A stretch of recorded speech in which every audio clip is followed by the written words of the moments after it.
e wiyama yewtu fi darngal e wiyama yewtu fi ko hawni hurɓini ko wonnoon si tawi hunde hawnike nde hurɓinike fi mayre mawni fiyake mayre mawni ha tawi kanko Allah subhanahu wa ta'ala taguɗo kammuli ɗi jeɗɗi e leyɗele ɗe jeɗɗi kanko e mangu makko kanko Allah subhanahu wa ta'ala e kattane makko o wi'i hunde hino mawni yoni en ka tawata nden ɗon hino mawni. Allah daali ala yadhunnu ulaika annahum mab'uthuna, Allah daali li yawmin azimin, Allah daali ene hara anda ɓe hara ɓe fellita wondema ko ɓe immintinteɓe e ñallal. Allah wi ñallal ngal o addani ngal naatu yani sifa li yawmin azimin, ñallal mawnugal. ñallal hongal yawma yaqumu nnasu, ñande dendanangal yimɓe ɓen fo immoto daro li rabbil alamina, yeeso jeyiɗo nguɗo tageefu. Yawma yaqumu nnasu li rabbil alamin, le jour où les hommes se tiendront debout devant le Seigneur des mondes. Yawma yaqumu nnasu li rabbil alamin. ɗum ɗo holli fi ngal ɗo darngal higal mawni hingal hawni fi muɗum ngal wiyaɗe yewtu fi mum ɗo hino tindini mawnugol maggal, hurɓino fiyake maggal, ɗuuɗugol maggal inɗe. hunde wotere heɓi inɗe bus haray tindini mawnugol ɗum tigi. ko ɗum waɗi hay lamɓe aduna ɓen faalaɓe mawninde sala mum ha hurɓino ɗuɗɗinanayi hoore mum inɗe. ɗo anduno lanɗo goo e pays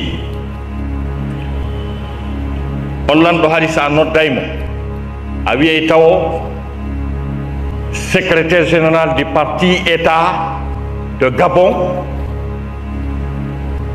responsable suprême de la révolution, chef de l'état, président de la République, monsieur Alpha Ibrahima Mouminatou Coulibaly Kaba.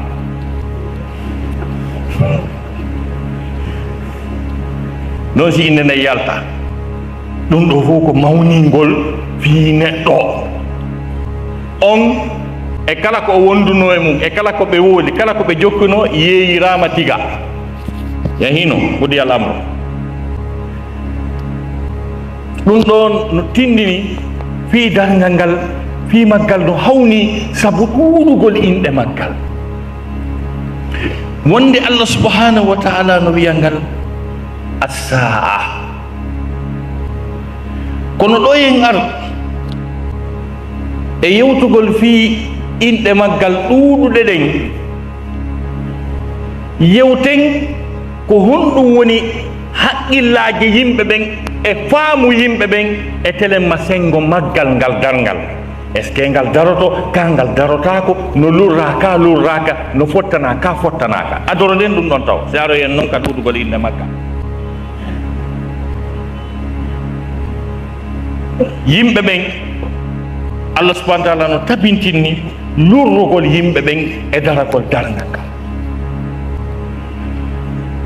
amma no lannugol aduna o, lannugol oɗo aduna, lannugol makko, jomiraɓe gande lugguɗe ɗen fof jangi ha luggi mutika nder gande scientifique ɓe ɓen ɓe fof maɓɓe hiɓe fottani wondema o adna ɗo lannaki ɗum ɓe andi ɗum ɓe lurra ɗum. o lanniray kadi lannonde hawninde fettugol ko wiyete kon e français explosion, c'est à dire ce monde où nous vivons, les scientifiques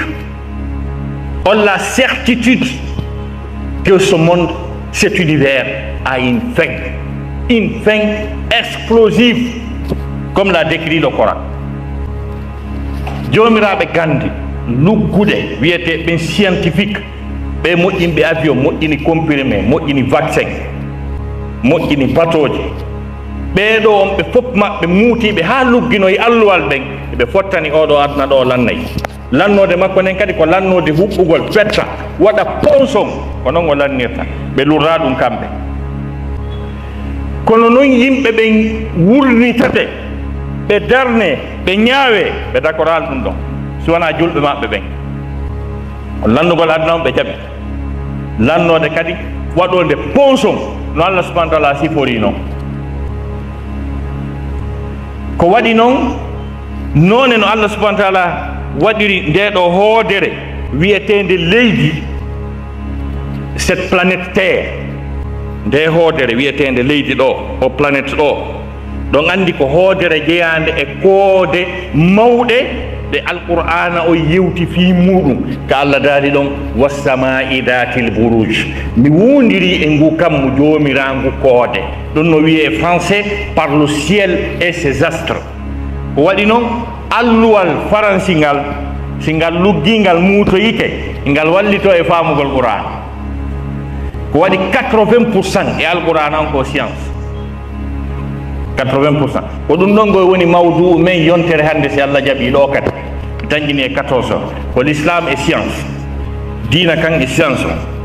fayda 80% e qur'ana o ko science fayda aya kala ko scientifique en holloyay ɗum e oya mawdou men arowo jon noon ko noone nde hoodere nde planète terre ɗen koode ɗe qur'ana yi wassamai datil buruj e ɗen koode ɗe Allah wi walaqad ja'alna fi samai burujan wa zayyannaha linnadirin ɗen koode ɗe Allah yewti fi muɗum ɓurɗe mawnude e majje ko jomiraɓe gande taski kon ko koode jeenayi ko wiyete kon les 9 planètes ko ɗen koode jeenayi kadi woni taarade naange ngen ɗum wiyete le systéme solaire almajmu'atu shamsiya ndeɗo hoodere wiyetende leydi no tawa e mum ko honɗum noon holli wondema nde fusay nde fettay ko position mayre on kande jooɗi ɗon yani Allah no tagi ko wiyete naange ɗum no hawni hurɓini ha feƴƴiti keerol no wuli ha feƴƴiti keerol ko wiyete naange ko jon noon position ndeɗo hoodere ɗo kañum e ka naange wonɗon ko million temedere e million 50 kilométre woni hakkude muɗum jon noon taguɗo on fiwata ngulendi naange ngen hewtu nde hoodere ɗo emo waɗi cuddi wi tekkungi muulanangi ko wonata heedode hakkude meɗen e ngulendi naange ngen ko ngin cuddi wi wiyete la couche d'ozone la couche d'ozone ko noon ngin cuddi wi wiyete ko ngin cuddi wi Allah yewti fi mum ka suratul anbiya Allah daali wa ja'alna samaa saqfan mahfura mi waɗi oɗo espace ngu kammu ɗaggal reenangal bi mana reenangal e ngin cuddi wi tekkungi reenangal fi ngulendi naange ngen wata hewtu en ga ngulendi naange no dow no hurɓini jon noon ngulendi naange ngen tigi berko gokkunni ko heewata hunduko ñuungi si ponki planète terre o ndeɗo hoodere ɗo e nder seconde goto timmata seconde dans une fraction de seconde ndiɗo leydi ndi yo tan ndi huɓɓay ndi lanna nde wotere jon ɗum ɗon no waali ɗon no sabbi poncugol jon noon leydi nin ndi ka joɗɗen ɗo kadi ko yiite woni ley yiite on say ndiyan dewta hoore ɗon on say noon lare leydi waɗa ɗon lare no woodi gandal wiyetengal géologie soɓɓunugo ko wiyete stratigraphie c'est l'étude des couches géologiques ko ɗum holli ko honno lare ɗe wallinira ɗo jon noon ɗan ndiyam no fati ley ɗan sofude ley ton ha gasa naange ngen kañum kadi hino yurnade joni par ce que hoodere nden no wulude ko wiyete ko l'échauffement planétaire piiji pus woni sabu ha joni hoodere nden no wulude ndi leydi ndi wonɗen e mum ko leɗɗe ɗe wona soppede ko canɗi ɗi woni ɓuuɓude ko ɗi usine ji monanaɗi ko wona ɗumannede ko joni ngulendi naange no natude seeɗa gokkunni joni noon ko si ɗum noon naatoyi ha gasa aroya ha wulna ɗama ndiyal ley ga ɗam fata moƴƴa noon si ɗam fati ley ndin fecco ko non noon Allah subhanahu wa ta'ala wiiri adna o lannirta Allah daari wa ida sama'u kushitat tuma nde kammu ngu ñorta ngu suddita ha gasa on couche d'ozone ngin cuddi wi ɓuuɓu ngi tekku ngi itta nangue ngen ponci ha gasa ndiyan ɗan leyga fata leydi ndindi seeko on say kala ko wiyete kon fof ndiyan jiite wonge leyga ngen nangoya maaje ɗen fof huɓɓa nde wootere ko ɗum Allah daali wa idal biharu sujjirat tuma nde maaje ɗen lorsque les mers seront en ébullition ɓe inni en ébullition c'est de l'état liquide à l'état gazeux ɗum wawi wonde o tuma yiite huɓɓa dendanangal maaje ɗen ɗe fof majje ɗe huɓɓida nde wootere immo joni noon no couche d'ozone o ñortira ha gasi kala joni ko jogitino koode wonnoɗe dowgaɗen fof no yande hoore ndiɗo leydi nde wootere Allah daari ida shamsu kuwirat kon ɗum hikki ɗon wa idan nujumum kadarat donc ko dendanangal koode ɗen fof tettoto piitodira nde wootere joni noon jomiraɓe gandi no andi on processus imo jokka no wawa so ɓattike kadi ko ɗum waɗi si o toon yiite no yalta e nder ndiyam éruption volcanique e nder ndiyam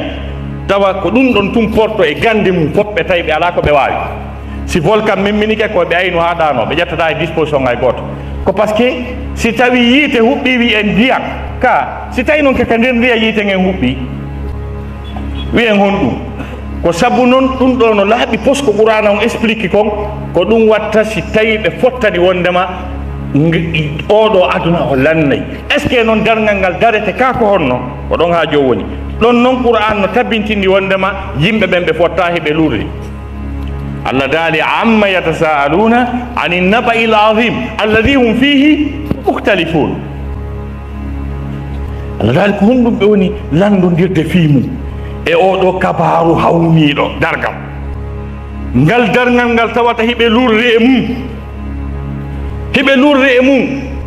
no woodi wiwɓe adda lannay kon dargal darotako no woodi ɓe ngal daroto kono ñawatake haalaji buyno wowla e fe muɗum ko ɗum wasi Allah subahana wa taala daali ko hunde nde ɓe lurri e muɗum dendan yimɓe noon no woodi yedduɓe daragol dargal ko ɗum noon mi yiye qur'an ko tawata ka fiimum wowla o Allah e muññagol makko e yaajugol makko yurmede o yewtay kisan ɗum ɗon o accata lawol no fiidal ngal yeddira o répliquay imma si tawi ko wuuritugol neɗɗo on o darne o landite ko huuwi comme ɓay ko ɗum wiyete dargal Allah subhanahu wa taala o répliquay wa qalu a ida mitna wa kunna turaban dhalika raj'un ba'id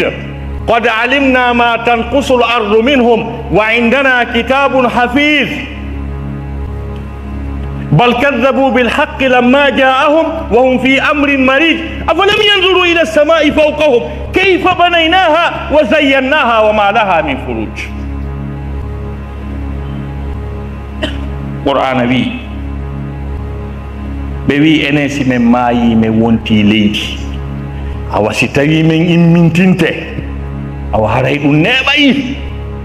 andi ko wirgol alhaali lattako dalika rajulun ba'id ɗo yomin wontu yimɓe men daro yewde awa haray haaju no waali ɗon Allah daali min ɗum mettanalan fi ɓay ko onon tigi wi leydi o wonti leydi min ɗum mettanalan fi Allah daali qad alimna ma tanqusu l ardu minhum wa indana kitabun hafiz menen men andi ber ko leydi din uyti e mabɓe ko leydi din ñaami e mabɓe kon menen men andi men innay to leydi tuttu ko ñaamuɗa e mabɓe kon ƴiye ɗen e cukuli ɗin e peɗali ɗin e joppe ɗen e ɓerne ɗen e guri ngin tuttu fof mi hawtidira ɓe moƴƴina ɓe awa ɓay ɓe inni ko a ñaami ɓe ko fiyon ɗum Allah wiyani wa indana kitabun hafiz ko si tawi leydi nin tutti yimɓe ɓen fof ha lutti peɗalum aaden goto pet mbi Allah fuɗɗi tagude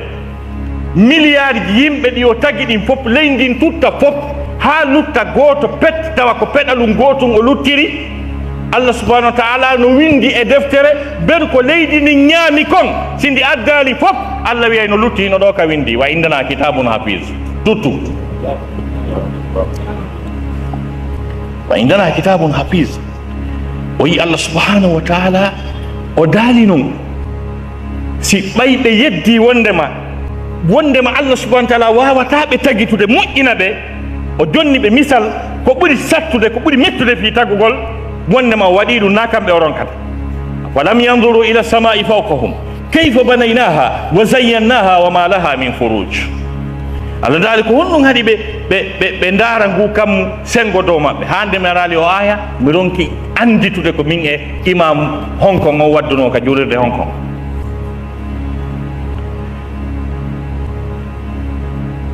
o wi ko teddugal ma miɗo janna ɗo tafsir la yiɗi en tawde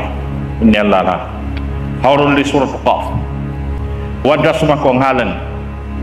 o inni mi faala ya ɓeydi to goɗɗum min ala ko ɓeydte ɓay ko xiri jamiatul islamia doctorat mi ala ko ɓeyta ɗo no a ɓeyd tawi o sattini ha min ni gasi joni ko on aya mo jannguɗa ɗon afalam yanzuru ila samai fawqahum kayfa banaynaha wa zayyannaha wa ma laha min furuj. min ene kammu ngun ko on to hikkori o inni ko dow min ni ko fi hon ɗum Allah subhanahu wa ta'ala wi'ani afalam yanzuru ila samai no anda kammu ngun ko dow ko fi hon ɗum o wi'ani sengo dow mo ko dow sifa ɗum no wawi wi'ede ka français ko wiyete tautologie. tautologie acceptaka ka langage ka expression ɓenduɓe ɓen wawɓe wolugol ɓen ko wiyete tautologie ko mbiɗo ƴawrude dow ga wiɗa ƴawrete no anda ko dow ƴawrete o tipporde ley ga wiɗa tipporde ɗum taw wattu ley ka perdina haala.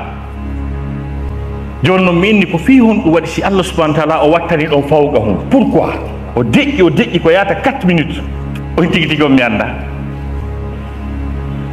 on say mi innimo Allahu lanɗon subhanahu wa ta'ala o nangodiri e ɓe yimɓe satta hundukoɓe arduɓe doole e gandal hollugol Allah ɓe yewtaymo ha laaɓana Allah pos wondema o wata immintinde ko wuuri ɓe andinayi ɗum Allah ko wenge molanaɗe ɓe engage sengo Allah. mi addanimo o e aya ka suratu Yasin walam yara al insanu anna khalaqnahu min nutfatin fa idha huwa khasimun mubin wa daraba lana mathalan wa nasiya khalqahu qala man yuhyi al idama wa hiya ramim. janganimo on aya taw haw andi ko husum molanaɗo ɓe engage hakkude maɓɓe Allah. joni noon Allah subhanahu wa ta'ala no faalaɓe anninde wondema himo wawi ɓe wurlitude. joni noon himo ɗaɓɓiri ɓe ko ɓe ndaara ɓe hoolo. joni si o sattini fii ɗum wonayi o majjintinnayi woni fii taɓeya ronku heɓude solution. si Allah wiwno seede miɗo wawi on wurnitude ɓaawo nde mayi ɗon haray yahe ka océan pacifique tippoyoɗon ha ka danka fetere ɓalere molanade no ley ton itton nden ɗon fetere kadi no ley ɗon itton nder o yiyoyay ɗon goɗɗum ko andinta o wondema mbiɗo wawi on moƴƴintinde. haray Allah sattini ka haray Allah sattini. si tawi par exemple tawa yedduɗo on ko Conakry o woni wiyama ma o hewtoya ko océan pacifique ko atlantique o woniri ga hay paasi o ala no yaara ton o yaa tigi tigi on ɓay Allah no andi o wawata ko ɗum waɗi mo anni men ala paasi ko min hewtira ton min wata fubbade ha min hewtoya ton ko ɗum no waɗi si Allah addani ɓe goɗɗum ko tawata ka wonɗa wo a yedduɗo wondema Allah wurnintinte ɓaawo o wardema ka wonɗa wo ka dariɗa wo e nder aduna Allah wima ya waɗu ɗum ni tum watta ko ya tiggito tum ɓay ko kammu ngun o wi. joni si tawiɗa Conakry kammu wala Conakry sa waɗini a yiyata kammu siɗa Washington sa waɗini a yiyata kammu siɗa Chine sa waɗini a yiyata kammu est ce que o sattini ko no wawi haɗi ɓe ndaara kammu ngun wawa ɓe innayi honto o wi tango ɗon waɗeni tum hino ɗon on sayi ɓay mi expliquanimo ɗum o welti ha kanko cheikh on. joni noon o yii Qur'an ko heewi kon si yimɓe ɓe yed kayfa banaynaha ko honno men mahiri nguu par ce que ngu kam ngu yiya ton ko dolnugu mbangu épaisseur milliard ji tonuji ciment wawete estimede ko ngu mahira ko maha ɗum ni goyi ko ɗum Allah daali sab'an shidada e aya goo sab'a taraiqa faami ko maha ɗum ha gasi teddi kadi metti tufude tufotako kayfa banaynaha wa zayyannaha wa ma laha min furud min cuɗini kadi kammu ngun kadi cuɗari kammu ngun kañum kadi ɓuuri hawnade edi kammu ngun tigi e hoore mum par ce que ko Allah faandi kon wa zayyannaha min cuɗiri ngu ko ɗe koode ko ɗe planète je ko ɗi galaxie ji ɗi andanɗa milliard ji koode ko yaltata ko ɗum wiyete walaqad zayyanna sama dunia bimasabiha ko yoga e ɗen koode ñane ɗin planète je wono Allah wirno walaqad ja'alna fi samai burujan wa zayyannaha linnadirin wa zayyannaha ɗo karmugo en si wiyama ngu kammu ɗo ya waɗoy ɗon ampoule humboɗewum fiyo kun labe fiyo cuɗina labe jeu de lumière ko honto rewata a fixa kum kanko noon o wi wa zayyannaha wa ma laha min furuj ala kadi ka tufira ka buddu woni e muɗum duuɓi milliard ji jelu hingu ɗo ngu tunali ngu ɓawlali tuma nde yiɗa ngu o hingu laaɗi kon boni fittude ɗum kon boni hentinde ɗum tano jalbi acci plafond ma on duuɓi temedere hara pentiraka ɗumannaka darano ɗum wata wa zayyannaha wama laha min furuj wal arda madadnaha wa alqayna fiha rawasiya wa ambatna fiha min kulli zawjin bahij o yii kala ka ɓe yeddi fi darngal Allah jaaboto ko heewi kon kañum kadi Allah subhanahu wa ta'ala ko kammu ngun adoto wolde fi muɗum si o wola leydi ndi e aya go a antum ashaddu khalqan ami sama banaha wa rafa'a samkaha fa sawwaha wa akhtasha laylaha wa akhraja duhaha ɗin piiji fof ko piiji hawniɗi ɗi taguɗo on waɗi ɗi tawata ko ɗin ɓuri mettude fi waɗugol laabi wulure e di wurnitugol neɗɗo kono yiɗon kadi ɓaylannoyi wal arda ba'da dalika dahaha leydi nin ɓawti ɗum mi weƴƴitini aray ka haqqille men wondema wastayi hakkude leydi nin e kammu ngun ko kammu ngun Allah adi tagude hara le na kammu ngun Allah adi tagude o leydi ndi kono ndaare ɗe ayeje ɗo ɗiɗi noon ko kammu ngun o wolta noon so wiya noon leydi ndin jon noon ko aya hombo tabbintinni wondema ko leydi ndin Allah subhanahu wa ta'ala adi tag Allah daali wa khalaqa lakum ma fil ardi jami'a summa stawa ila samai fa sawahunna sab'a samawat Allah subhanahu wa ta'ala o daali o taggi leydi ndin o waɗani on e mayri ko woni e mayri kon fof ko onon jeeyi hooti o fotodiri ka kammu o nangi programme taggugol kammu ngun kadi o waɗoyɗi kammuji jeɗɗi on aya no tabintinti wondema ko leydi ndin o adi taggude taw so tagi kammu ngun kono le ka o aya ɗaɗen kañum e o aya ɗaɗen fof muɗum ko famata ko kammu ngun kono kon ɗum famaton ko konngol arangol leydi ndin yani ɗa wal arda madadnaha ɗa wal arda ba'da dhalika dahaha e mana hino ko taguɗo o waɗi kon o taggu leydi nin ha gasi o taggi ndi ha moƴƴi o wallini on faami o taggi kammul ɗin jeɗɗi o régli situation on fof o arto e ga o weƴƴiti ko tagguno kon dana son faami oɗo so wi wal arda ba'da dhalika dahaha ɗa wal arda madadnaha fi on faamu ɗon kadi qur'ana wi ɗum ɗo fof ko fi yimɓe yedduɓe darngal ngal kala ka ɓe memmini fi maggal Allah jaaboto e aya go wa aqsamu billahi jahda aymanihim la yab'athu Allahu man yamut bala wa'dan alayhi haqqan ka suratu nahl Allah subhanahu wa ta'ala daali ɓe wondiri Allah hattirde wondore maɓɓe nen wondema Allah subhanahu wa ta'ala wurnitata ko maayi Allah wi ko haqiqa o wurnitay ko maayi ko fodari ndi o fodi wondema ma ɗum laato donc yimɓe ɓen hiɓe lurdi e fi darngal ngal kono darngal ngal kongal darotongal ma ngal daro ma ngal laato jon noon mawnugol fi darngal ngal no tindini e mana ɗuɗugol inɗe maggal mañƴe inɗe maggal seeɗa se jokkiɗo inɗe darngal ngal no wawi ƴettande en beru ko halda e yewtu kon ara ko inde ɗen tu yawɗen e muɗum kono en memay tun seeɗaji mo inna ngal as-sa'a ngal wiya noon Allah daali bali sa'atu maw'iduhum wa sa'atu adha wa amar mo inna ngal saa'i leere ka suratul qamar Allah daali ko leere nen ko saa'i o woni ko ɓe fota oɗo saa'i noon ko oɗo ɓuri bi mana muusude ko oɗo lette mum ɓurata neɓude kadi bali sa'atu maw'iduhum wa sa'atu adha wa amar e aya go bal kaddabu bis-sa'ati wa atadna liman kaddaba bis-sa'ati sa'ira Allah subhanahu wa ta'ala dali ka suratul furqan o dali wondema ko woni haqiqa on ɓe fenni saayi on leere nden min heɓilanile fennuɓe leere nden oyge ko wiyete yiite oyge accire ni no luttigoy kadi ka wiye sa a nder ton kono telema sa o daroɗen ɗo wonde Allah subhanahu wa ta'ala hino wiya ngal al azifatu hawdungal hewtungal ngal ɓattike ngal hewti darngal ngal Allah dali wa andirhum yawma al azifati idil qulubu lada al hanajiri kadhimin e aya go azifati al azifatu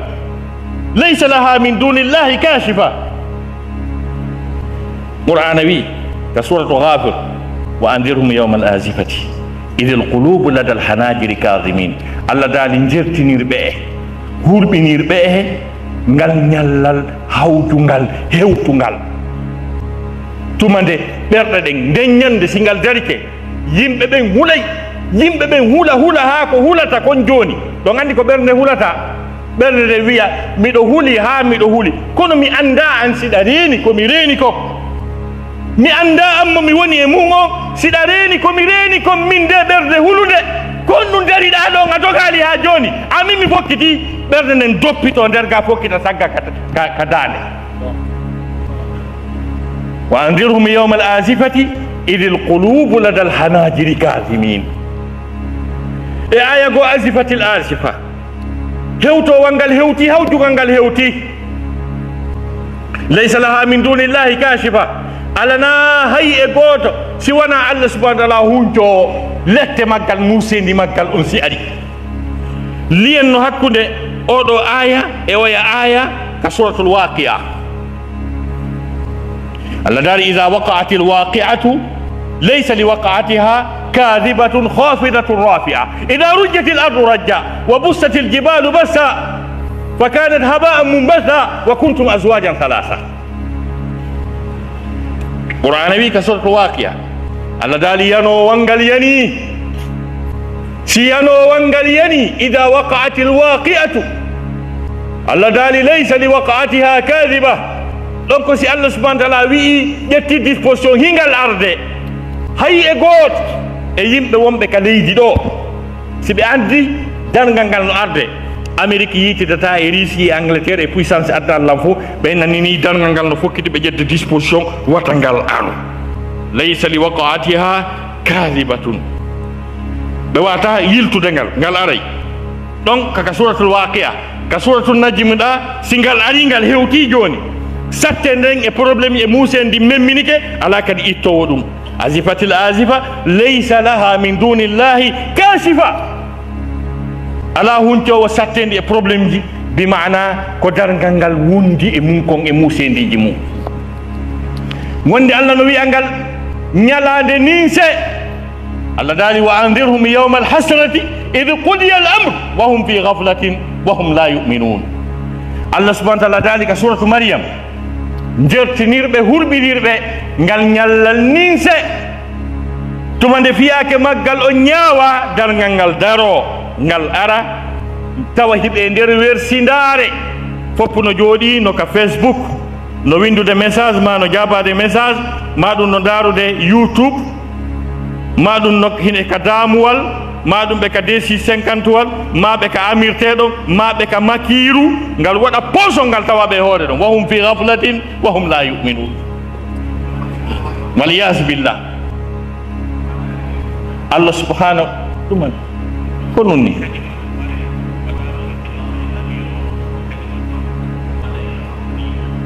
Allah subhanahu wa ta'ala o ɓanginani en o wi hingal wi'e non kadi hingal wi'e yawman abusan qamtarira ñallal ngirɓinowal sattungal ñallal ngal tawata bone muɗum e lorra mum kan no huuɓi yawman kana sharruhu mustatira yawman kana sharruhu mustatiran ko on ɗon aya notodata e hal ataka hadithul ghasiya Allah subhanahu wa ta'ala o daali yawman ɗum ko ñallal kana sharruhu ngal bone muɗum on laati mustatiran no huuɓiti yani kala mo dargal ngal ari tawi o tawangal bayle pellet ala hayye goto mo dargal ngal daroto haraw ala do bay ko dum Allah adi taw wiwde wonde ma fo yahay dhalika yawmun majmu'un lahu an-nas wa dhalika yawmun mashhud ko nyallal ngal yimbe ben soggeteɓe moɓeɓe darne e maggal ko nyallal ngal fu tawete seedoto wiyatake a fi dargal ngal memminama Brésil haray ko ɗum ma kan ɗon e gomɓe senanto en fop yaay wa dhalika yawmun mashhud kala noon mo dargal ngal tawi o heɓay tana probléme maggal o wa yawman kana sharruhu mustatira ko ɗum wasi Allah daali hal ataka hadithul ghashiya yerle a yetama fi yewtere suddowal ngal suddowal hiɗon andi suddare tekkude ɓaleere si goɗɗo suddike naati e muɗum haray o muti nder ton ko suddawi monanagi kala ka bani adama woni e nder aduna on suddare nden hewtay o wona e ley mayre yani tana e nambara e muusendi dargal ngal memaymo kala ko ɗum wasi Allah wi ngal suddowal hal ataka hadithul ghashiya hingal wi'e noon kadi hingal wi'e alqari'a konkowal ɓerɗe ɗen hula ɗe duɗɗa ha wawa so tawi ari ka suuderɓe woni ƴetta janɗe luuboɗa baafe ɗen kon ko noon ɓerɗe yimɓe ɓe waɗirta kon kulol nde ñande alqari'atu walqari'a ɗum ɗo fof ko inɗe ngal ñallal hawningal hurɓiningal jon noon ndaare dargal ngal Allah subhanahu wa ta'ala no yewti piiji e hito maggal fokkitande maggal on hito maggal on hingal mari hito départ ha jango ko qur'ana wiyata sayha in kanat illa sayhatun wahida ta'khuzuhum wa hum yakhisimun fala yastati'una tawsiyatan wala ila rabbihim wala ila ahlihim yarji'un nani fi Allah no yewta ladali ngal wonali si wana ha jango woto ha jango sayha wahida ta'khuzuhum wa hum yakhisimun ngal haakay ngal yaltinay hito si gon hito ngal haaki ngal wi poso ngal siiki waay wasi tawi ko kaaje ma hara ko sarde ko mbawal waɗa ka noppi mo kala fella hito ngo nanata gon ko noon haacango nanirta hito ngo Allah daali haacango ngo nanga ɓe nde wotere piita ɓe faɗɗina ɓe tawa ɓe kaɓe fokkiti ɗon ɓe wawata hay waynagol ta ɓe reni ɓiɓɓe maɓɓe ɓe faɗɗama ɓe enta mi fokkiti lahara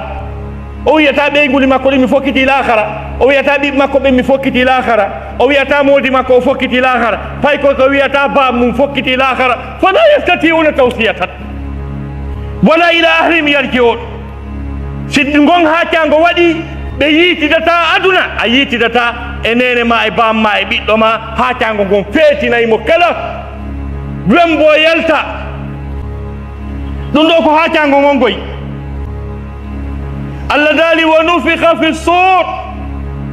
fa idahum min al ajdasi ila rabbihim yansilun qur'ana wi wutte non ka azab yiyaɓe noon ɓe yalta ka gaburuji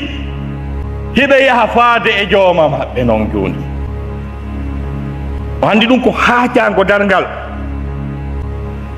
jon noon no woodi haacango maggal ko sayha no woodi dillango maggal zalzala yeƴagol ta ɗon ko ngal yeƴo naahito maggal on ko dimbagol maggal ladal ya ayuha nnas ittaqu rabbakum inna zalzalata saati shay'un azim yawma tarawnaha تذهل كل مرضعة عما أرضعت وتضع كل ذات حمل حملها وترى الناس سكارى وما هم بسكارى ولكن عذاب الله شديد nane Allah no yewta on andina kangal tigi ko memminagol maggal to ngal arali goy taw fuɗɗaka taw nane ngal haacu fo piiti faɗɗa goto waynaki oya mo kala doppi mum boni dama on saaki jonno ngal yiƴike ngal dilli dal hey kono yo yimɓe ɓuule jooma moon dillango dargal ngal na dargal ngal ko wi dillangu darngal ngal ko hunde hawnide ñande yiyoy ton ɗum ñande yiyoy ton dillangu darngal ngal no dilla ñande yiyoy ton ɗum nde ñande kala muyninohum bugoto kum muyninta kum siko ñaari woni muyninde bugo siko sonnajo woni muyninde peni mum bugo siko nagge bugo tazhalu kullu murdi'atin amma arda'at wa tada'u kullu dhati hamlin hamlaha wallina kala rondi si tawi ko mbewa mba duña e nden ñande si tawi ko bare ndu joora e nden ñande siko sonnajo o firtoto nden ñande hay siko nden ñande bobo on toɓɓaka nder reedu sabbaka lebbi jeenayi sabbaka sage-femme sabbaka laptane sabbaka joguede jidirawo on piitoto to penu hum kum piitoto kum mayata kadi wa tadau kullu dhati hamlin hamlaha dali wa tara nnasa sukara aye yimɓe ɓe nden ñande an yiyaɓe hiɓe suuli kono ɓe suula ko lette Allah ɗen hawni ko ɗum ɓe yii ko ɗum wasi Allah daali ida al-insanu ma laha yawma idin tuhaddisu akhbaraha bi anna rabbaka awha laha la daali tuma leydi ndin dimbi wonande nanoɓe arab jannguɓe nahaw seeɗa no andi ko leydi ndin ndi fof mayri woni ko dilli sabu alif e laam ari e kalimatu ardu on ko ndi fof mayri ida zulzilatil ardu tuma leydi ndin dilli sakko goɗɗo wiya meɗe wowti ɗum sono kala leydi dimboto japon leydi dimbino kumbiya Allah wi na ɗum ko zilzalaha on na ɗum ko anduɗon ɗon na ɗum ɗon fof ko zilzalaha on mi wi'i dillande mayri wolani nin ka suratu hajj ko pi ɗum ɗon Allah wi wa akhrajatil ardu asqalaha leydi ni yaltina teddele mayre ko ndi rondi ko ndi tutta yimɓe ɓen ndi tutta kange ndi tutta jaman ndi tutta pétrole kala ko soomi e mayri tana kañum tigi mema yaasi waloɗa cukuli ɗin fof yimɓe ɓen fof muɗum yiitida mo kala teral mum nangita ngala kolli ɗin fof ko ɗum wasi qur'an ka suratul qiyama la uqsimu bi yawmi alqiyamati wa la uqsimu bin nafsi llawamati ayahsabu l insanu qur'ana wi e hara neɗɗanke o no sikka allah najma idama Allah daali bala qadirina ala an nusawwiya banana Allah daali ko men hatti hamɓe fondinirgol kolli makko ɗin sabu yimɓe ɓen fof si tawi leydi ni yimɓe ɓen ndi ñaami yimɓe ɓen ndi jillodiri kolli wonirɓe Conakry yaaroyi Japon kolli wonirɓe Japon yaaroyi Afrique du Sud o moɓidiray ɗum fof o hawtita mo kala hetta kolli mum ɗin sabu koye ɗum ɗon portoɓe jomiraɓe gande yiiti ko wiyete empreinte digital takkugol hondu koye ɗum ɓe yii bala qadirina ala an nusawwiya banana bal yuridu l insanu li yahjura amamahu yasalu ayyana yawma alqiyama jonno ɗum ɗo ko départ dargal ngal tigi tigi wangal seydna Abdullah ibnu Abbas o wi dargal ko ɗiɗi ko dargal janal e dargal tosokal o wi dargal janal ko ñande yimɓe ɓen fof maayi ɓe immintinna Allah fuɗɗi ñaawde yimɓe ɓen dargal tosokal ko ñande am mayɗa ñande mayɗa dargal ma ngal an darike kaɗa luttiri kadi goɗɗum aduna an on a yahi a nangi programme dargal ndaren ko honno bani adama fokkitirta e ngal dargal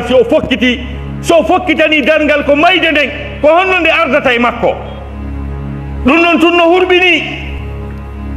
qur'ana wi falawla ida balagati lhulqub wa antum hina idin tanzurun wa nahnu aqrabu ilayhi minkum walakin la tubsirun Allah subhanahu wa ta'ala daali mayde nde woni fokkitande dargal ngal mayde nden nde fokkitiray ka ciɓatum ma ka honduma siɓaturu ko toon fokkitirta ka feɗango arda doyi hawja beru ko mayde nden sottata beru 1 centimétre siɗen eɓɓay muusendi ɗum no wayi watuma neɗɗo darna o feewiyet seerawal mettugal kono muusiri beru fokkitande mayde nden e ma beru 1 centimétre ko noon de ardata le hande hewta kam mayata ɗo Allah daali tuma ɗon nde fokkiti nde ari kande feƴƴi o maayi sinde hewti ka koppi iwi ka teppe ha ka koppi ma yi gollitata hande kadi sinde hewti ka keeji iwi ka keeji ha leyto ma yi gollitata hande kadi Allah dali tuma non de aroyi haade hewti falawla ida balagatil hulqum nde ari hande hewti ka looko ƴere mayde ndeg hewtani ɗon tagaɗo andite musidɓe julɓe tedduɓe mo waali ka danki makko kanko e village makko e compte bancaire ji makko e eroji makko e sortie d'usine makko fo ɓe waynodiri ka wonɗon o falaka debbo labaɗo o falaka ero o falaka villa o wata memminade o fokkiti lahara Allah dali wa antum hina idin tanzurun ta fe ɗon hiɗon dara hiɗon maapi wa nahnu aqrabu ilayhi minkum walakin la tubsirun ɓe men immini yo hirsumo ɓen ɓuuri mo ɓattade on kono on renaɓe haray sunnum fof heewi malaikaji sunnum fof heewi bere rouge ji hunde addaɓe sina taƴƴitugol o kanko o yiiɓe onon on renaɓe wa nahnu aqrabu ilayhi minkum walakin la tubsirun andite tuma fewndaniɗon goɗɗo o tiggito o tawa ɗen tolje ndun suudu koko wujja koko jatta ko affaire waɗi ɗum o nder tawta ɓiɓɓe makko rewɓe fof ko moori ɗum rasta ɓiɓɓe makko worɓe fof ko yuppuɓe tuuba ala annduɗo harfere qur'an o fokkiti lahara hunde moƴƴirali mo addatele masengo Allah dali wa antum hina in tanzurun wa nahnu aqrabu ilayhi minkum walakin la tubsirun آية كلا إذا بلغت التراقية وقيل من راق وظن أنه الفراق والتفت الساق بالساق إلى ربك يومئذ المساق الله ذلك حقيقة من دي هيوتي لزانتراي ثم ما يدن هيوتي كإيه برني هاجس كلا إذا بلغت التراقية وقيل من راق wi'e kisanko hombo woni ɗo moccowo ɗum ko siko fuuta siko ga wi'e ene docteur bahinoɗa ene docteur kabahinoɗa ene est ce que laptane no udditi fewnɗo donka no udditi fewnɗo ma est ce que en darata sen évacué ɓe Maroc ma ɗum Tunisie ko ɗum wiyete waqila man raq tawa fewnɗo on say kanko mo andi kanko nangodiraɗon ko nangimo kon deññande e ko woni mo muusude kon mo felliti lanni kanko e adna ɓe gayni ɗi wa dhanna annahu lfiraq felliti lanni ko haa ɗo ari kanko e otoje ko haa ɗo kanko e compte bancaire ko haa ɗo kanko e visa ji ko haa ɗo kanko e ero ko haa ɗo wa dhanna annahu lfiraq ladali waltafati saqu bi saq belenji ɗin ɗiɗi tawtidira ko firi o aya kon fof ko seydna Abdullah ibn Abbas ɓuri firdemo ko ɓuri fewde seydna Abdullah ibn Abbas o wi ko si mayde nden arani neɗɗo o gertoto e wiyay mo maayi o ronku o gertoto ɓe gerta e moƴƴa ɓe gerta o wi nde wiya a yahay o wiya mi yahata ɓe dasidira ɓe waɗa aller retour ha ɓe hewtoya ka keerol yeesoɗa ko lahara ɗo ko aduna ɓe hewti net ka kiifol net ɓe gerta ɗon ha koyngal go hewtoya lahara o wiya ngala noon ɗo e maaya ɗo kono ngal hewtoyta toon ɓe gerda ha luttuɗol ngal aduna ngal tawtoya ngala lahara iltafati saku bi sak seede mum ila rabbika yawma idin masak daga Allah suta koyɗe ɗen ɗiɗi noon memitoroya gaɗato lahara Allah daali nden ñande ka yaha wo kaka Allah suta siko Tunisie yaha sabbe mo ɗo o ara e keesuwal siko Washington o ara e keesuwal ka o yahoy wo ka o yahoy sabbo mo e keesuwal ka aéroport Fouray on artirta e dimanche Allah daali ila rabbika yawma idinil masak ha ka yaha wo kaka Allah suta ɗon kadi ko départ darngal départ mayde ko noon wayi ko honɗum noon woni darngal ngal tigi darngal ngal tigi ko hunde hawnide ko hunde nde yimɓe ɓen faɗɗete e mum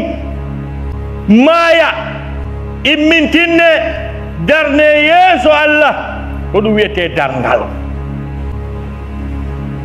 ñalande nde Allah subhanahu wa taala happani nde ɗo tagore ko watta ko ndeññande tawo ka aduna ɗo ko yiyeten ko tettagol ɗe koode kammu seeko ida sama'u fatarat wa ida alkawakibu intatharat nguɗo kammu seeko kammu hikki nguɗon kadi seeko ɗin sabu atara'iga ɗi fof majji ɗi seeko Allah daali wa futihati sama'u fa kanat abwaba si tawi kaka wars wa futihati sama donc siga mubalagha lil fath wa futihat uddito yolde kammu ngu uddito seeko kammul ɗin fof seeko daroɗa ɗo a yiyay kadi hay sa waɗali lineeki ko feƴƴata ko poppu nde ñande a yiyay a daroto ɗo yiya ha ka adna on hattiri telen to cuddi fallatama fello fallatama ko watta kon foppo a yiyay Allah dali laqad kunta fi ghaflatin min hadha fa kashafna anka ghita'aka fa basaruka al-yawm hadid dali fa basaruka al-yawma hadid hande gite ma den no sebi de yiyay a besonnake lineti hay ko abunɗo a yiyay nde ñande tuma yimɓe ɓen dari tawi ko vide wiɓe yiyata ala ka hatti kammu fof ñortama wa futihati sama'u fa kanat abwaba ndiɗo leydi ndi seeko ndi fecco ndi pooɗo kala ko wiyete fello lenkito qur'ana wi wa yasalunaka anil jibali qul yansifuha rabbi nasfa fayadharuha qa'an safsafa legal ɓe landoma fi pelle ɗen sewtoyiɗo Allah ɓiw joma fittayde tugol ayay pellino immo par ce que fello non ko towiri gawo ko non ngo luggiri ley ɗum immoɗo ko ɓuri janɗude batowi pelli immo wona monni mba immo go fello kakuluma ɗo immo yi'a ha immo yara doy lankito fes Allah dali wa tara aljibala tahsabuha jamidatan wa hiya tamurru marra sahab tawa ɗum hino yaadu duule wa duule muncito fes kala ko wiyete ndiyam huɓɓe watta yiite wa ida albiharu fujjirat ma ɗum sujjirat foppo huɓɓa wonta yiite ko ɗum yimɓe ɓen yiyoyta nde ñande ko wiyete darngal kon ko ɗum wasi qur'ana wi wama qadaru llaha haqqa qadrihi wal ardu jami'an qabidatuhu yawma alqiyama wassamawat matwiyatun biyamini subhanahu wa ta'ala amma yushrikun dalɓe mawninali Allah hano haniri mawninirede noon wal ardu jami'an qabidatuhu yawma alqiyama ndiɗo leydi no ndi fota nden fof ko tamande makko ñande dana wassamawatu matwiyatun biyaminihi kammuli ɗin ko sowaɗi ha gasi o jogitoro ñaamo makko gon kanko Allah subhanahu wa ta'ala ko ɗin piiji waɗoyta sanga noon ɗum waɗoy noon faɗɗere nden ari wuttaka alaadu noon ko Allah subhanahu wa ta'ala wi kon in kanat illa sayhatan wahida ta'khuzuhum wa hum yakhsimun fala yastati'una tawsiyatan wala ila ahlihim yarji'un wa nufiqa fi s-sur Allah subhanahu wa ta'ala o daali wutteka alaadu noon tuma ɗin situation ji waɗi si wutteka alaadu kala ko wuuri kon fof kala ko tata kon fof no wuuri no jogii wonki piito faɗɗe maaya wa yawma yunfakhu fi s-suri fa fazi'a man fi s-samawati wa man fi l-ard illa man shaa Allah wa kullun atawhu dakhirin no ardi noon ka suratu namli qur'ana wi ñande wuttoyaka alaadu piito faɗɗe maaya ko woni ka kammu e ko woni ka leydi kon fof si wona ɓemɓe Allah yiɗi yoga e malaikaji ko teddude Allah accay ɗon annata nawata piito to nde wotere wonta naɗi wirtere kañum kadi ɓay Allah subhanahu wa ta'ala no yiɗi ɗum no teddidi kono son artoyi ka tafsir o aya arɗo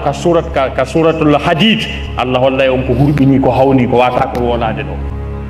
heƴataɗo ɗum ɗon son artoyi ka sottu huwal awwal wal akhir wal zahir wal batin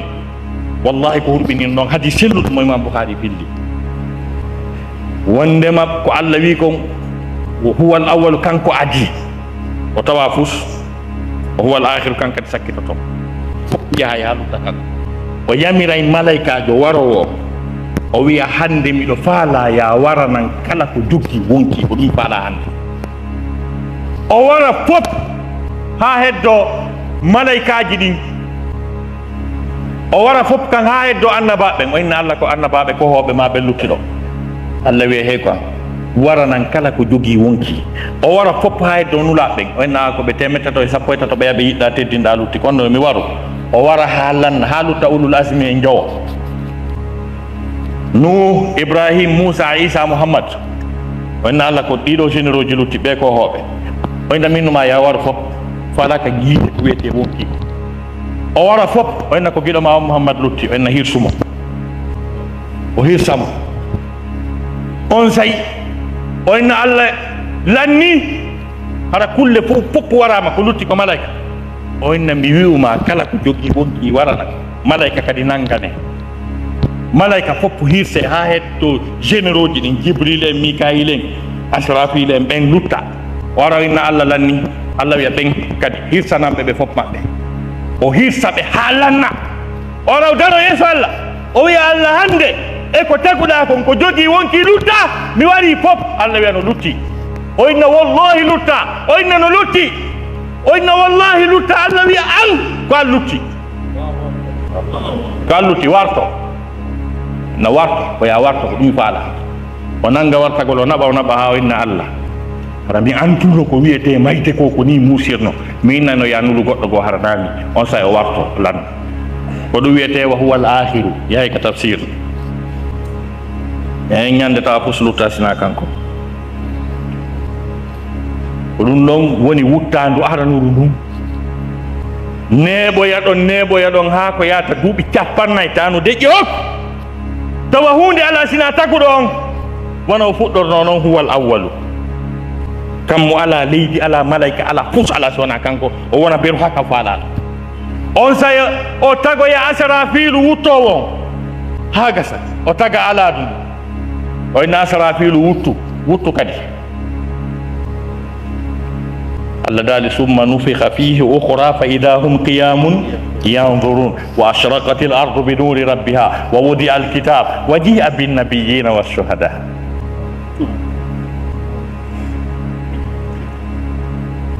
Allah subhanahu wa ta'ala dali hoti wuttite e mayru kalimatu summa ko jeeya ɗum e ko min ahrufil atfi harfu atf kala e manamu summa haray nebiti seeɗa ثم نفخ فيه أخرى فإذا هم قيام ينظرون فوب كادي كو ماي كون فوب ووريتا jono si pansamɓe wuriti kaɓe walino ɗon ka gabru maɓɓe kala lettede ɓe wonano lettede ko ɗum muusi kon fof pansan dargal ngal ande dargal ngal e mapa dargal ngal e muuseni dargal ngal wana ɓe wastawi lettede ɓe wonano lettede ka gabru kon koye nder hôtel ɓe woni qalu man ba'athana min marqadina ko hombo ɗinƴini men e o bele bon amen ɗo ɓen hada ma wa'ada arrahmanu wa sadaqa almursalun hino ko Allah fotuno ko yeddude nga yille nelaɓe jaa kamɓe hetti ko ngay maydama dargal ngal dari ke teddungal mum jonnon si yimɓe ɓen fof immintinnama ɗon foppu immo daro ko ɗum ɗon no wiyete dargal karmo koyen ko eɓɓa tan dareteɗo nden ñande o ko duuɓi guluuji 50 darete karmo koye ulama en no yeddodiri est ce que ko duuɓi tonnin ka ko ɗiga kala e konngol mum par ce que o wi tongon ɗo wa inna yawman inda rabbika ka alfi sanatin mimma ta'uddun o wi ñallal ka makko ko duuɓi wulure ka mo jon ɗon est ce que ɗin duuɓi guluuji 50 ɗo wi ɗum ko duuɓi ton ɗi par ce que ñallal ngal ton ko duuɓi wulure ga joni on andi ko duuɓi guluuji 50 woni lewru ndun ko ɗum duuɓi guluuji 50 naɓete ha laabi 12 woni hitande ko ɗum tappete ha wona duuɓi guluuji 50 kako honno ulama en no nangodiri mum ladali تعرج الملائكة والروح إليه في يوم كان مقداره 50,000 سنة فاصبر صبرا جميلا من يتم لذلك الملائكة بنو جينا أرى إماكو نين فو إمين تنا هاجس dennanangal malaikaji ko woni ka leydi kon fo wiya probléme waɗi ɗo piiji ɗin pelle irtike joni ko honɗum wiiɗen e ɗum on say ɓe inna e ƴawen doga anden no gasa ko doga andiroyten ɗum ɓe malaika ɓe iwa dérange ɓe wonɓe ka kammo hikkin ɗon ɓe wiya minen kadi min nani fimum kono min andali ɓen ɗon kadi mooɓa ɓeeɗa ɓen ɗon kadi mooɓa ɓeeɗa ha dennanangal malaika fof hewtoya ka Allah Allah wiya ko min nelani on to taguno woɓɓe ga mi yamirima mi haɗi ɓe woɓɓe jaɓɓi woɓɓe yeddi mi happani ɓe ñalande ko ngal ñallal hewti tippanelal ley ton ayna noon lamɓe ta goto sottu ka dari ɗon mbiɗo arde joni noon ko ɗum noon ulama o e wi ta'arjul malaikatu wa ruhu ilayhi on fi yawmin kana miqdaru 50 alfa sana ulama o en ko kongo ɗiɗi addani mana o woɓɓe wi ko iwi kaɓe fokkitata ɗo ha kaɓe hewtoyta tan woni distance on duuɓi gulu 50 woɓɓe wi ko tan dareteɗo on e ñallal ngal woni ko wiyaɗo joni noon si malaikaji ɗin tippike ɓe tawa en ga tawa fewndo ɗon maaje ɗen fof waɗama yiite ɓawti ɗon e woni saffa kala ko wiya jinnaru wona saffa ɓaawo men ɗon jinna suusata yiite ko yiite woni ɓaawo bani adama suusata jinna kamɓe hikkodiri ɗon si gasoy noon malaikaji ɗin tippo bani adama kala malaika wulure aynamo fiitaw dogu on say noon tagguɗo on noon aroya so daali wa jaa rabbuka wal malaku saffan saffa jooma maɗa noon aroya o ardoye arshi makko on par ce que aya no tabintinni wondema o arda e arshi makko on dañande wa yahmilu arsha rabbika fawqahum yawma idin samaniya on noon arso ari e makko hara kala ko wi'a ɗowdi duwondirama lekkun duwondirama no wuli ha mayida ndenange nge distance mum woni duuɓi million temedere e capanɗe joyi kange won ɗon hay jemma ɗo hino wuli nge ɓanne ha beɗo cuɓal hakkude yimɓe ɓen e magge yimɓe ɓen lakke ha woɓɓe muta e lakkere mum ma po ana olo ngulendi sattende ngal ñallal hawningal ɓay ko ñallal hawnagol maggal yoni en ko qur'ana wi ko fa kayfa tattaquna in kafartum yawma yaj'alu lwildana shiba as-sama'u munfatirun bihi atali ko honno gerdoy ton ko honno gerdoy ton si tawi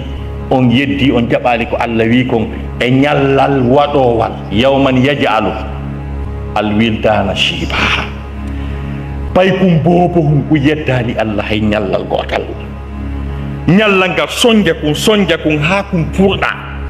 hoore nde rawna penwa kaydiri daneri puri ande e maapa ñallal ngal ɓay ko yawman yaj'alul wildana shiba kammu yowangu ɗo ngu yeddali Allah ha hande kammu ngun huɗa sattede dargal ngal ha kammu ngu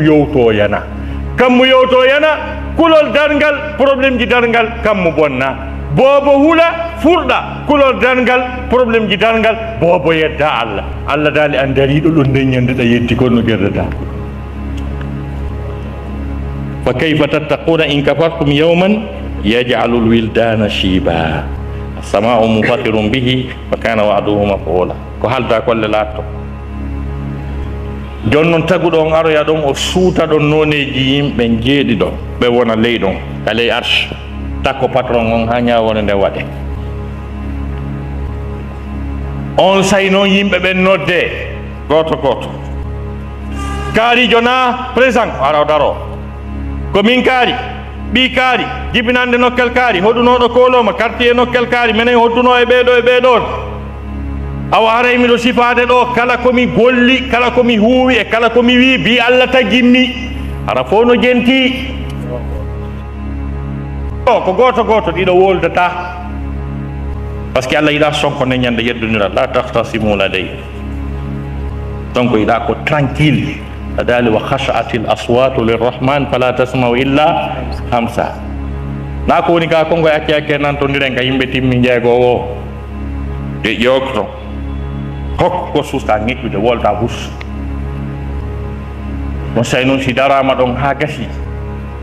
caméra ji Allah ɗin e satellite ji makko ɗin fof observe yimɓe men fof andama ko kamɓe tigi ari ɗon goto manka hay hunde suuɗaki hay goto fof on tigi dariki o peeñi ndera e ɓaawo dari yawmahum barizuna la yakhfa ala Allahi minhum shay. Ñande ɓe weeɓitete yeeso Allah tawa hay hunde e maɓɓe suuɗotako, wona ɓalli maɓɓe ɗin, wona golleji maɓɓe ɗin, wona dossier ji maɓɓe ɗin, hunde majja kala ko ɓe huuwi no dari yeeso ɗon, caméra ji ɗin e satellite ji ɗin ko prêt jonnugol information ji neɗɗo on heña. Hay ka aduna ga du sa takki kolli e pays ji goɓe anda konni tuma naɗɗa ka maɓɓe ko restaurant ji jelu fréquentuɗa, a yawno labtane ka a yahano hara ko kondu tun takkuɗa, ko Allah no dartoɗa ɗon o ronka andude cikku cakkure ma fof. On say si ɗon gasi ha gasi, Allah dara s'il a la souveraineté totale, s'il reste le seul chef, ɗum taw o darta taw est ce que ko kanko tu laami taw, est ce que mo wawi oppude ordre ka sa tawdugoɓe no dar ton. Allah wiya limanil mulkul yawm, ko hombo laami hande. Musidɓe julɓe tedduɓe, hay e goto suusata wi'ude nden ñande no laaɓi, wona chef de quartier, na ministre, na chef état-major général des armées, wona président de la république, personne goto suusta wiwde no laami. Lamɓe ɓe nden ñande ko anini ɓe ko wata goɗɗo andituɓe wiya aɓe landike fi lamɓe ɓe ndeyi aɗaɗi a yiidi lange laamu hande deƴƴa ho goto suusta wiide no laaɓi. Siɗon gasi no woodi bandiji ɗi tata ɗin ɗon kanji Allah ɗi hejjata nder ton, ɗimmoɓe heña ɗi waɗe kaɓɓol ɗi naɓe kadi dowa yaade ton. On andi Qur'ana wi summa yawma alqiyamati adkhilu ala fir'auna ashadda al adab. Fir'auna e koppoti mum fof naɓe ɓaaroye taw ka duwa ɓaarede ɗon, taw ɓen ɗon on kamɓe Allah ɓe hejjata ɗon, hinoɓe hino Allah ɗon ɓe wino ana rabbukumul a'la, ɓen ɗon ɓaaroyte taw karam koye. On say si ɗon gasi dendanangal ko dari ɗon kon fof hakkude kulle mum e liƴƴi mum e gilɗi mum e sonsoli mum fof muɗum kala ko jogii wonki mooɓete nden ñande. On say ko ɗum taguɗo o watta aɗo yimɓe ɓen noddede ko ɗum ɗon adi. Taguɗo on wiya onon ɓiɓɓe adama ɓen e jinna aray lam faala e woni seraɗa no woodi ko yewtete. Geloɗi bolle pucci ɗum ɗo fof muɗum kala ko Allah tagi ko jogii wonki kon fof daro. Allah wiya kala anduɗo ko ɓiɗɗo adama, kala anduɗo ko jinnaru sortodire woneɗa sa nafruhu lakum ayyuhal saqalani, enen ma hettodiren ɗa. Si hettodirama ɗon bani adama e jinna fof moɓi ke nokku gotum darike, on say ko lutti e kulle fof Allah wiya yo yottodire. Nagge marnoge galaɗi hawnoge nge ala galaɗi, nge ala galaɗi ɗin waɗane galaɗi. Aɗa yimɓe ɓe no reeni nge boota nge yabiru ko nge booti kon. Segelere ƴettunode cofum, cofum kun kañum kadi waɗane doole ƴetta segelere. Kala ko huwodira, kala kullul tam lorru kun kuma yottodira haalanna. Ta yimɓe ɓen no reeni karam koye, si tawi kulli accanaka, kullum accanaka ko tooñi, karam koye na accante ko tooñi. Daroɗa ayina ɗum ɗon ha wonira. Siɗi gayni yottodirde fes, on say Allah watta ɗi fof buku leydi watta leydi, ko ɗon keefeero daroto ayna. O inna Allah yo hay wattunoɗa lan koseeru ma bareeru, min kadi mi wonta leydi ɗo mi lanna hara o situation ɗo mi wurali mo. Allah daali wa yaqulu lkafiru ya laytani kuntu turaba, ko ɗon ɗum woloyte, c'est à dire ɗen doit contextualiser ayeje ɗen, na janngugol ɗum foro faranno feƴƴa aya kala no mbaɗi place mum gadar nga. Ko andugol ko honde tuma kefero wiyata e wonto leydi. No woodi aya goo law tusawwa bihimul ard, ɓe yeloto ka ɓe watte leydi. Tuma noon joni kulle fof lanni, kala ko taga lanni fes karmo goyen luttoya ɓiɗɗo adama e jinnaaru. Ñaawode nden noon fuɗɗe, ɓiɗɗo adama on noon adde darne, o fuɗɗo wowlude ko waɗi kon fof ko huwi kon fof so wowli gonga wala probléme o fuɗɗoto tum fenude Allah soka hundukom alyawma nakhtimu ala afwahim wa tukallimuna aydihim wa tashhadu arjuluhum bima kanu yaksibun hunduko soke Allah jungo yetolanko memuɗa bimi tagoma gite yetolanko daruɗa bimi tagoma kinal yetolanko lunniɗa bimi tagoma koyɗen ko woni golle mum ko hii ko non woniri harilan ɗon o wanno wa tashhadu arjuluhum tuma o gayni wolde few haalanni piiji bul seeditoto ɗon ko ɗum wasi Allah daali inna la nansuru rusulana walladina amanu fil hayati dunia wa yawma yaqumul ashhad ñande ko seeditoto ko won dari purtini wino seeditade on say noon ko gayni so wowli fi yo gonga o yaltu wona Allah toñaali malaikaji wonnodi arde ɗi winda kala ko huwoyno ɗiɗo ɓen rabbana hada ma ladayya atid ɓe adda dossier ji maɓɓe ɗin heña ɓe janga ko huwi kon fof ndaare sino feppodiri e ko tere makko ɗe wooli kon taw hara o toñama siɗon gasi malaikaɓe sappo lontodira e makko e nder ñallal ngal ɓe yara ka suba ɓe wona haka alansara ɓe yaɓe yara ka alansara wona haka suba si ɓe arti ɓe artata aduna groupe malaika kala adda dossier mum on jangat e makko ñallan makko ngal o huwi ngal nden ñande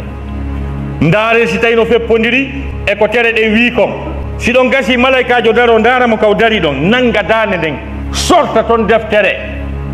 wa kulla insani alzamnahu ta'irahu fi unuqi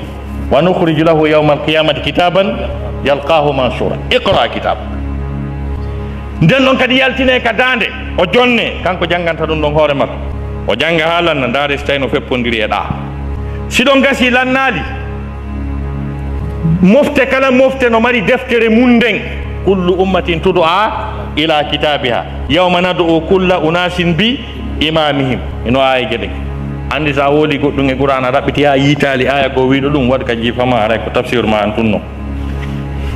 fa ma de corresponda nder ton fan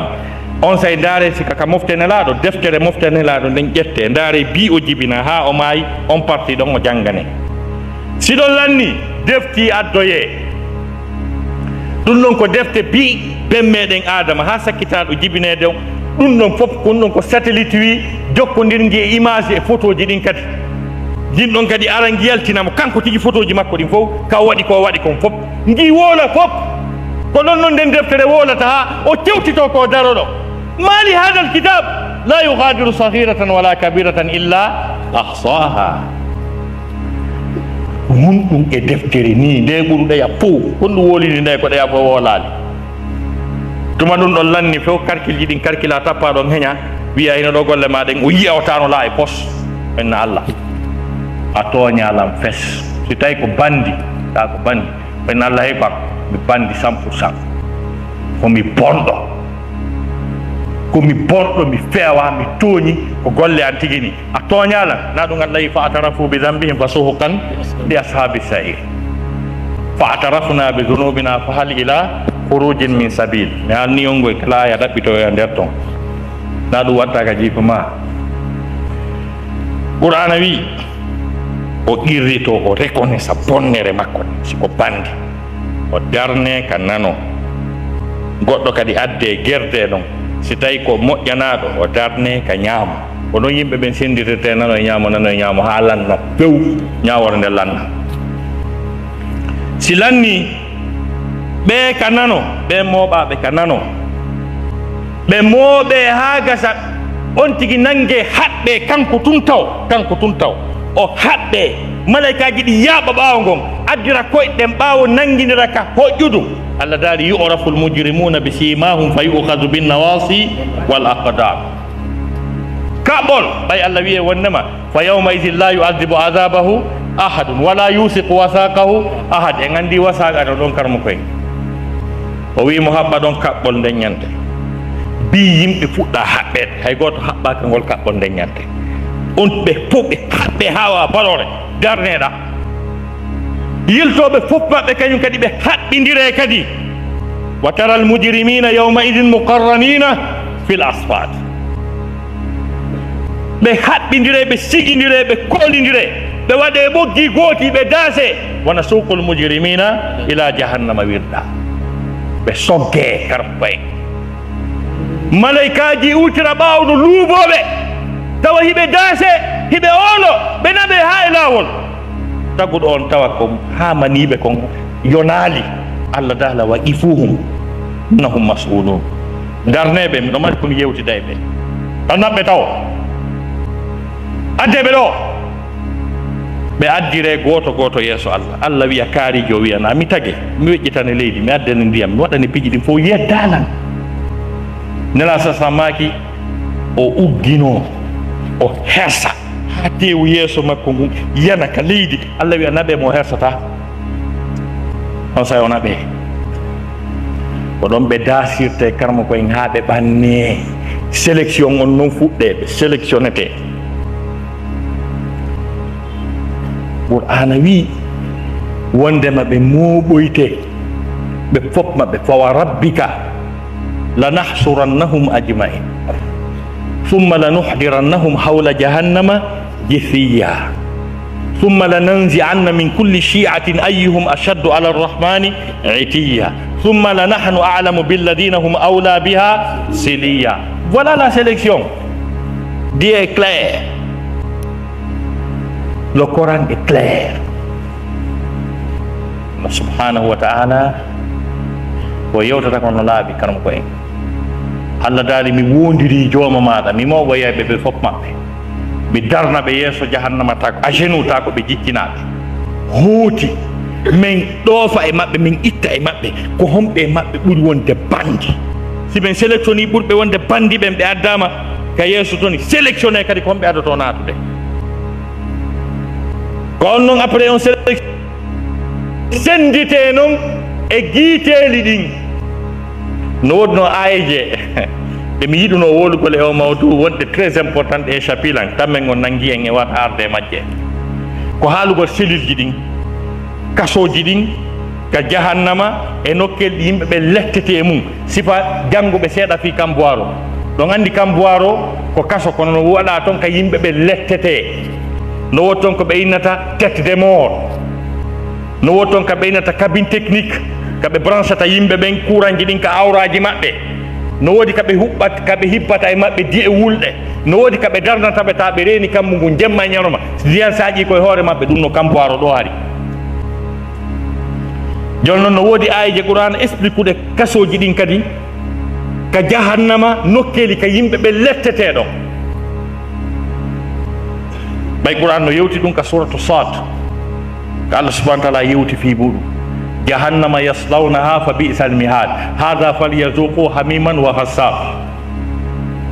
wa akharu min shaklihi azwaj ko ɗon noon wa akharu min shaklihi azwaj e on aya no wurɓini Allah daali no woodi kadi noneji kadi lette ɗe yiite jahannama noneji azwaj ka yimɓe soppitete nder ton ka jahannama ka bolla yiite naadete ka noppi maɓɓe nder ton ka tonkenke naadete ka reedu maɓɓe no nder ton wa akharu min shaklihi azwaj kono e sapilan e wata wolde ɗum ɗo joni noon ko ɗon noon si ɓe sélectionnama ɓe naɓe noon ka cellule ji ka kasoji ɗin cellule ji jani ɗin ko ɗi jeeɗɗi laha sab'atu abwabin li kulli babin minhum juz'un maqsum kasoji ɗin no ɓurdi muusude cellule ji ɗin no ɓurdi wulde woɓɓe addete ɗon e cellule e kaso no wiye sagara malaikaɓe halfinaɓe ɗon ɓe ngalɗa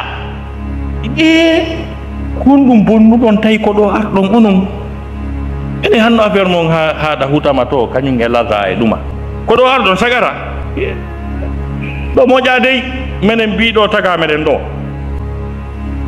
ko ngemin ayni kono ɗo na affaire ɗo sagara qalu ma salakakum fi sagara on andi Allah no yewti fi magge nokkeli bus wonde mo inna zuqu massa sakara wonde mo yasa uslihi sakara sagara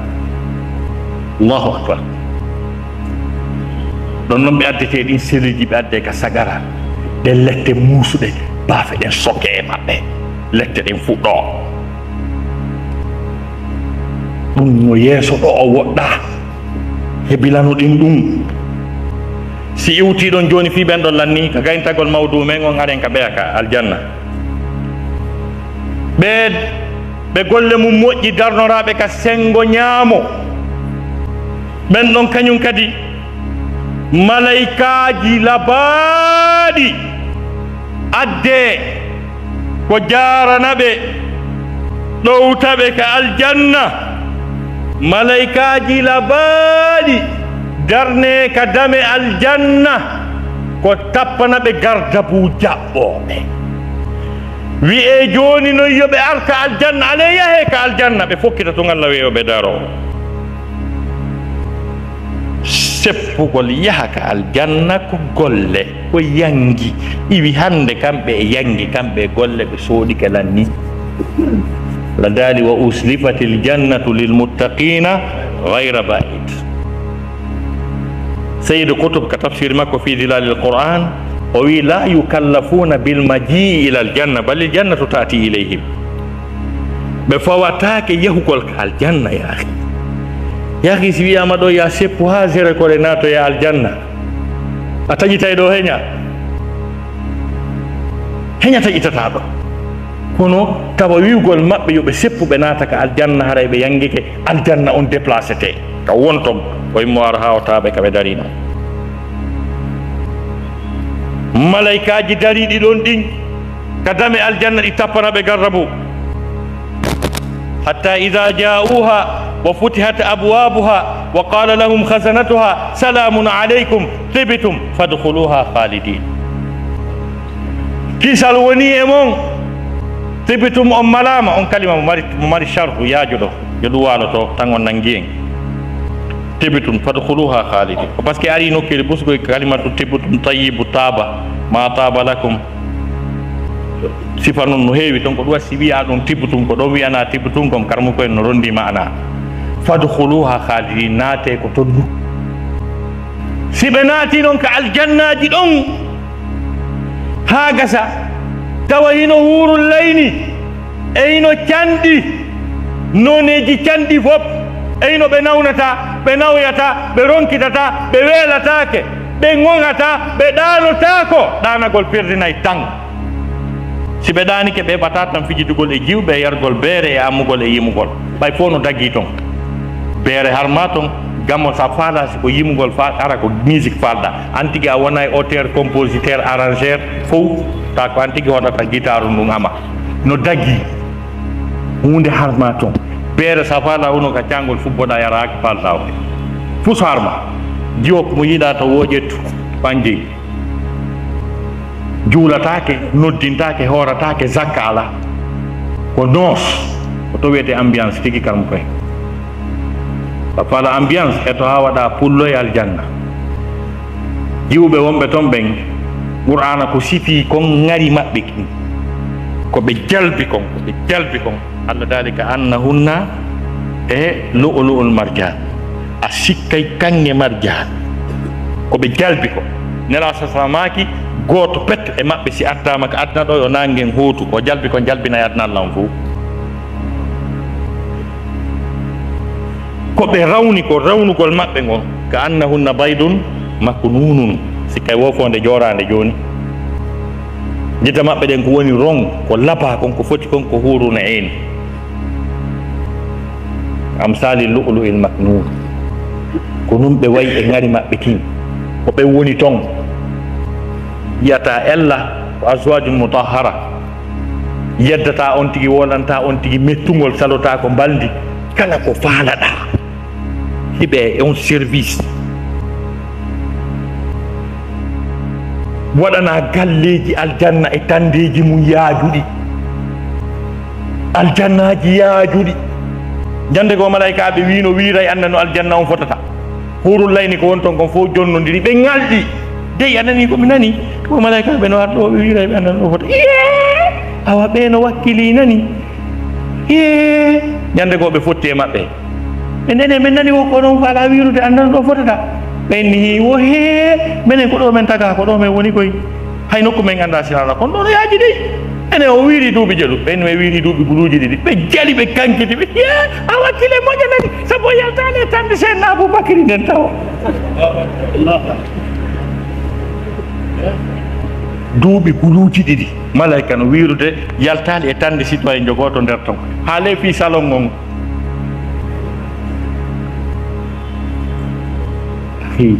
ko won nder ɗon kon won nder ɗon kon won nder ɗon kon koko qur'ana wi kon allah sifi ha o wi mi wata o yeyatade fof ko wi to wa ida ra'ayta thamma ra'ayta na'iman wa mulkan kabira si a yii ton kam mi haalanma fi ton a yi ay neema yiya laamu moolanamo ko ton goɗɗo yiyata sondu no wiraka aljanna o ndaara sondu num tama faalanu ko kanko andi siko juuɗa ndu o faala ko ɗon ndu ɓuri welte ko kanko andi si tawi ndu juɗatake ko ndu heccu ka ndu wuni wurde ɗon o faala ñamde ko ɗon ndu ɓuri welte ko kanko andi siko sa'an ma siko buyon ko ɗon ndu ɓuri welte ko faala kon tigi tigi o waɗani ɗum ata sondu ndu woni ko aset to faalirano si o gayni ñamude gaynugol makko ñamude sondu ndu waɗa bir pallito ko aset wal jokka ciifum mum ko hollugol na ko lannata na hada la risquna ma lahu min nafat ino arsike amen allah wi ɗum lannata ko noon ɓe wonirta e on noos ha ñande goo ɓay allah daali ko ɗum ɗon woni sakkitorde lahum ma yasha'una fiha wa ladayna mazid no wodani ɓe kala ko ɓe faalaka nder aljanna no woodi mana ko allah wi ko wala dayna o wiyaali wasanazidu lahum o wi wala dayna c'est à dire kala kalima qur'an o mari mana ko lutti sa andi sa andali par ce que si woni lahum ma yasha'una fiha no wodani ɓe kala ko ɓe faala a heeɓi kala ko faalɗa comme wawi ɓeydandema e hoore kala ko faalɗa kala ko faalɗa a heeɓi ko ɗum ɓeyde sinara ko ka faalaka no mettigoye fi ɓeydugol kala ko faalɗa ko ɗuwa so wi walla dayna menen mari menen meɗen mari ko min ɓeyda ko ɗum firigoye walla dayna on ko allah tum mari ko ɓeydeteɗo jonno mo kala no e nder aljanna mum tout va bien allah subahana taala ewnoyo ono wonɓe ko aljannaji ɓen fof haray miɗo invité on ka an malaikaji nele délégué ara tappa gardabu eyi en citoyen kaarijo par ce que anana yimɓe no duwo anda ɓe anda notion aljanna ay allah hawti en ko aljanna wi yo allah nawde en aljanna hawtiti on ala toon kala e aljanna mum kala e aljanna ko natuɗa o sikkay ko an tun naati ko an tun e wuuro layni ma won toon goɗɗo ko ala natɗo o sikkay kañum tun won toon joni noon ko ɗon noon malaikaji addeteɗi tappa gardabuɗi wiya wiyeteɗo allah o no faala yo yiidu wiyeteɗo allah on adduɗoma ɗo on no faala yo yiidu hôtel nokkel kaari tout le monde est invité dendanangal ko naati aljanna kon fof memoye on hôtel tawa huuro layniɓe ɓe yiyata ɗon ɓen karba koyen nasɓe ɓe accuno beere biinije ɗe ɓe yiyata ɗon ɓen naɗen ɓe wono ƴettude ley ga ɓurgalluji ko ɓe yiyata ɗon kon kadi taw foppu ɓe yiya sifa mum ha hande ka ɓe nodda ɗo hôtel mo ɓe nodda e mum ko ɗon noyi naatuɓe aljanna ɓe yiidoyta ko ɗon ɓe yiidoyta bari ça va jaha naatuno oui ko timma oui naatuno ça va alhamdulillah ok joni ɗo carte de visite tan miɗo occupé aljanna numéro 871 sa yettike wonde ha ñalle miɗo leyɗumiɗo ɗon ko ɗon ɓe jonidirta carte de visite ɓe haalda mo kala yo yaw hiwro oya sa hettike mi naatuno karmo koyen kala mo ayi yaal ɗon andu mo telen to naatuɓe ɗon ɓen fof naatuɓe aljanna ɓen fof yiiday kolol noon ɓe arata ɓe ñaama ɓe yara hiɓe noosa hiɓe ama hiɓe fija hiɓe jala goɗɗum ara e ɓerde gooto kala e maɓɓe wi o ɗum yeƴƴiti ndaariɗa on tigi ndaara tun tawa hino wiyeteɗo allah on na photo na film ko kanko tigi allah hino mo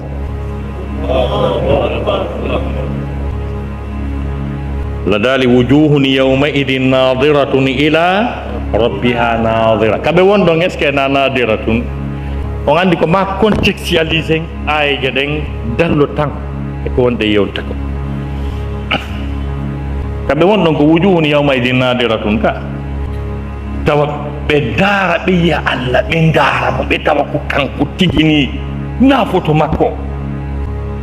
ɓe tawa ɗum no weli jakari ɓe yiyali ko weli taw fondugol e taguɗo on wiya ɓe ko minni ko min woni Allah on andi ko ɗon o hiwrotoɓe ko ɗum wiyete salamun qawlan min rabbin rahim ko ɗo o hiwrotoɓe assalamu aleykum hoto yimɓe aljanna